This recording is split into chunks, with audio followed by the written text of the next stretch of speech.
नमस्कार, मी सुनीता तुमचं सगळ्यांचं आपल्या पुन्हा एका नवीन व्हिडिओमध्ये अगदी मनापासून स्वागत करते। सर्वांना श्री स्वामी समर्थ, सर्वांना शुभ सकाळ। तुमचा सगळ्यांचा आजचा दिवस खूप छान आनंदाचा आणि आरोग्यदायी जावो अशी स्वामींच्या चरणी प्रार्थना करते। तर आज आहे रविवार। तर जसं की तुम्हाला सांगितलंच होतं मी, परवा खूप वारा होता जोराचा आलेला, तर मग गॅलरीमध्ये ना खूप घाण झालेली होती, धूळ वगैरे उडाली होती। मी पुसून घेतली ती, पण तरी पण झाडांवरती पण धूळ बसलेली। तर चला आता अगोदर आहे ना झाडं सगळी हे झालेली आहेत, धुळीने खराब झालेली आहेत। तर सगळी बाल्कनी आता आहे ना मस्त स्वच्छ धुवूनच घेते पाण्याने, तेव्हा झाडं छान दिसते। तर तुम्हाला तर माहितीच आहे की अवकाळी पाऊस आहे हा, तर वारा भरपूर येतो आणि वारा आला की घरामध्ये मग खूप सारी धूळ वगैरे जमा होते।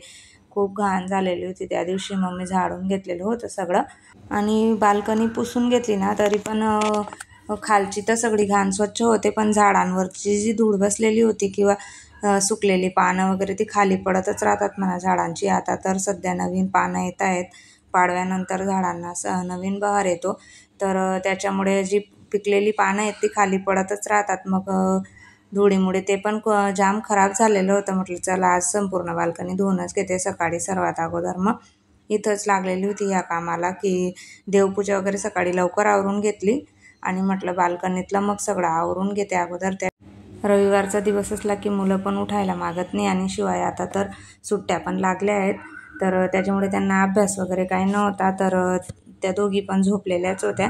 आणि एकदाच जर मग नाश्ता आणि जेवण वगैरे बनवायला लागलं की मग खूप उशीर होऊन जातो, आणि दुपारच्या वेळेला तर इथं नकोच वाटतं। आणि जास्त ऊन आलं ना की इथं कॅमेरा पण व्यवस्थित येत नाही, असं धुकं पडल्यासारखं व्हिडिओमध्ये दिसतं, भुरसट असं व्यवस्थित स्पष्ट असं दिसून येत नाही उजेडामुळे। तर त्याच्यामुळे सकाळ सकाळीच हे काम केलेलं बरं पडतं।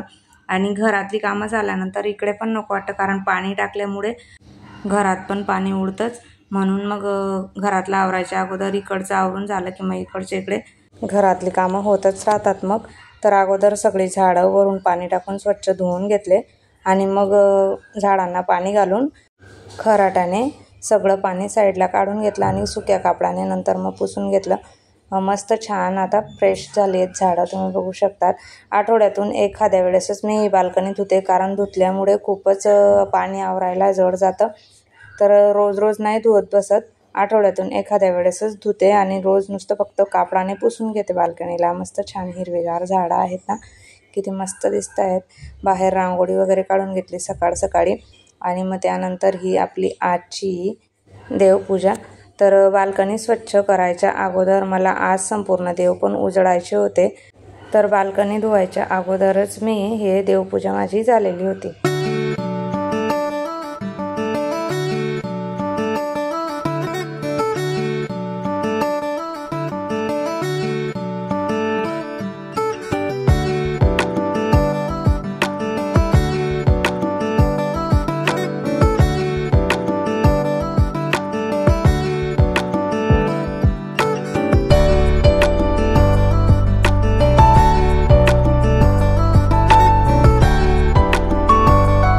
त्यानंतर मग आपलं किचन। तर सगळ्या ताईंनी या चहा प्यायला, मस्त चहा ठेवला आहे। चहा घेतल्यानंतर मग नाश्ता वगैरे केला। नाश्ता झाल्यानंतर मग मला आज बनवायचं होतं कैरीचं पन्हं। आमच्या इकडे कैरीच्या पन्ह्याला पण आमरसच म्हणतात, आणि जो आंब्याचा रस असतो ना त्याला आम्ही नुसतं खाली फक्त रस म्हणतो। तर अगोदर कैऱ्या स्वच्छ धुवून घेतल्या आणि मग त्यांची साल काढून घेतली सगळ्या कैऱ्यांची, आणि साल काढून झाल्यानंतर मग कुकरमध्ये पाणी ठेवलं तापवायला, त्याच्यावरती एक बाऊल ठेवला आणि त्याच्यामध्ये मग ह्या सगळ्या कैऱ्या ज्या साल काढून घेतलेल्या होत्या त्या ठेवून घेतल्या।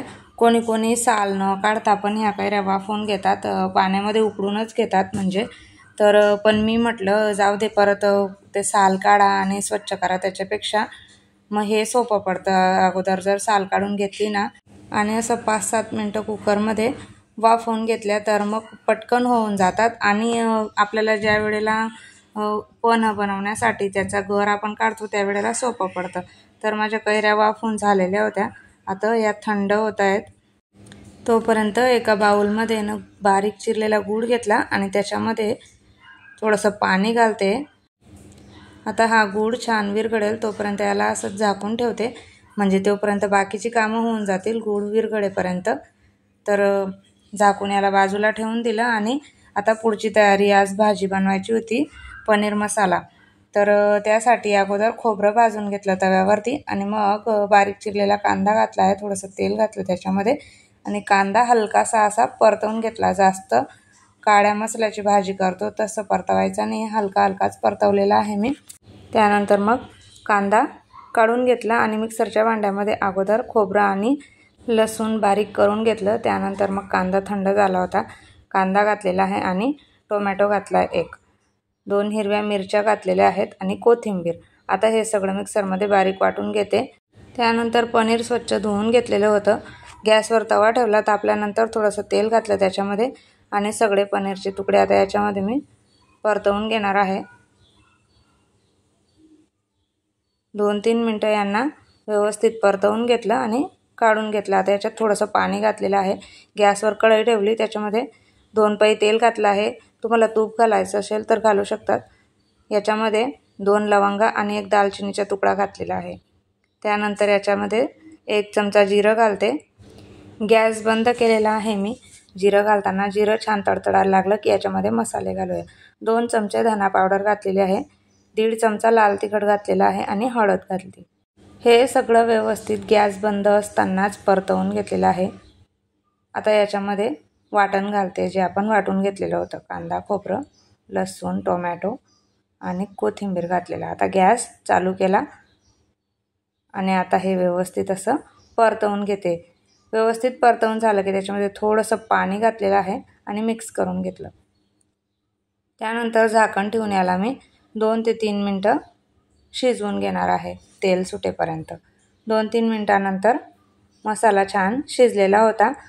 आता याच्यामध्ये किचन किंग मसाला घालते। खडे मसाले घातल्यामुळे मी गरम मसाला याच्यात घालत नाही आहे। त्यानंतर याच्यामध्ये मग भाजून घेतलेलं पनीर घातलेलं आहे आणि मग थोडंसं याच्यामध्ये दूध घालते। तुम्हाला साय घालायची असेल तर घालू शकतात। तर दूध घातल्यानंतर थोडंसं याच्यामध्ये पाणी घालते मी आणि व्यवस्थित असं मिक्स करून घेते। 5-7 मिनटं हे आपल्याला शिजवून घ्यायचं आहे। चवीनुसार मीठ घातलेलं आहे। खूप छान आणि चवीला अप्रतिम अशी पनीर मसाला भाजी आपली इथे तयार झालेली आहे, अत्यंत साधी आणि सोपी। 5 ते 7 मिनटानंतर गॅस बंद केला मी आणि आता वरून बारीक चिरलेली कोथिंबीर घालते। पनीर म्हटलं म्हणजे मुलांच्या आवडीचीच भाजी असते, तर इथे आपली पनीर मसाला तयार झालेली आहे। आता कैऱ्यांचं पन्हं तयार करून घेते। तर ज्या कैऱ्या मी वाफवून घेतलेल्या होत्या त्यांचा गर अशा पद्धतीने चमच्याने काढून घेतला। साल काढल्यामुळे ना हे सोपं जातं करायला। तर गर काढून झाल्यानंतर चाळणीमध्ये याला अशा पद्धतीने व्यवस्थित असा सगळा गर एकसारखा मग खाली गाडला जाईल म्हणून चाळणीने गाडून घेतलेला आहे। आता कैऱ्यांचं सीझन असल्यामुळे भरपूर प्रमाणामध्ये कैऱ्या आपल्याला बाजारामध्ये मिळतील। तर अशा प्रकारे आपण कैरीचं पन्हं तयार करून फ्रीजमध्ये ठेवू शकतो, जेवणासोबत किंवा दुपारच्या वेळेला वाटलं त्यावेळेला पिण्यासाठी। तर सगळ्या कैऱ्यांचा गर मी असा काढून घेतला आणि चाळणीने चाळून घेतलेला आहे। त्यानंतर मग त्याच चाळणीमध्ये हे गुळाचं पाणी ठेवलेलं होतं मी अगोदर, गूळ छान विरघळलेला होता। आता ते पण चाळणीमध्ये चाळून घेते सगळा। तो टोप जरा छोटा वाटत होता, मग हा बाउल स्वच्छ धुवून घेतला आणि त्याच्यामध्ये आता हा सगळा गर काढून घेतला आहे कैऱ्यांचा आणि गुळाचं पाणी। आता हे सगळं असं चमच्याने व्यवस्थित मिक्स करून घेतलं, एकसारखं एकजीव करून घेतलं त्याला मस्त रवीने। तर इथे आपलं उन्हाळा स्पेशल कैरीचं पन्हं तयार झालेलं आहे। पाणी एकदम कमीच घातलेलं आहे, जास्त पाणी घातली की याची तितकी चांगली नाही लागत। मग चवीनुसार थोडंसं मीठ घातलं याच्यामध्ये आणि व्यवस्थित असं चमच्याने मस्त मिक्स करून घेतलेलं आहे। किती छान मस्त असं पन्हं आपलं तयार झालेलं आहे। याला तुम्ही शेवाळ्यांसोबत पण खाऊ शकतात। आमच्या इकडे शेवाळ्या उकडून त्याच्यामध्ये हा आमरस ज्याला आम्ही म्हणतो ते टाकून आम्ही खातो, किंवा प्यायचं असेल तर अशा प्रकारे मस्तपैकी ग्लासामध्ये आईस क्यूब टाकून पिऊ शकतो, किंवा तयार करून याला फ्रीजमध्ये ठेवून द्यायचं आणि थंडगार मस्त प्यायला पण छान लागतो। तर तुम्हाला कैरीचं पन्हं कसं वाटलं मला कमेंटमध्ये नक्की सांगा। आणि सोबतच आपली ही पनीर मसाला पण इथे तयार झालेली होती। तर आता मस्त पटापट जेवण करून घेतो। छान मस्त पनीर मसाला तयार आहे आपली, सोबतच कैरीचं पन्हं। तर हा रविवारचा दुपारचा बेत होता। कसा वाटला मला कमेंट करून नक्की सांगा. सोबतच तुम्ही आपला व्हिडिओ पहिल्यांदा बघत असाल तर प्लीज चॅनलला सबस्क्राईब करा. आवडलं असेल तर लाईक करा, शेअर करा. भेटूया पुन्हा नवीन व्हिडिओमध्ये. तोपर्यंत सर्वांना बाय आणि श्री स्वामी समर्थ.